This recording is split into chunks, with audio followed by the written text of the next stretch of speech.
All right, everybody. Goldwing people, this video is for you. I'm going to make two today, actually. And today I'm going to show you how to use your walking gears, your forward walking gear and your reverse walking gear.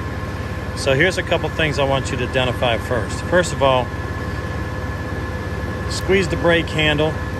Make sure that your bike is in neutral. Now, this is if you have a DCT. This is if you have a DCT. The ones that have a clutch handle and manual shifting, make sure your bike is in neutral. Okay, so now that we're in neutral, we're going to go over here to this button right here. See that? A little funny button right there. What we're going to do is we're going to press that.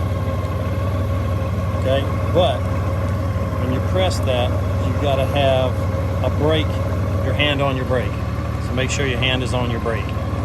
So we're going to go ahead and press that. Let's see if I can do it here, one-handed. Now you're going to hear the bike kind of rev up a little bit, that kind of thing. That's normal. Now, if you want to go in reverse, put your thumb here on this one right here. This button right here. So what you're going to do is you're going to bump that and you're going to go in reverse. And then you see the R.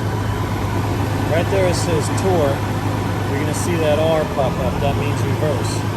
Now, to go forward in your walking gear, it's going to be, I hope you can see this button here is going to be your forward.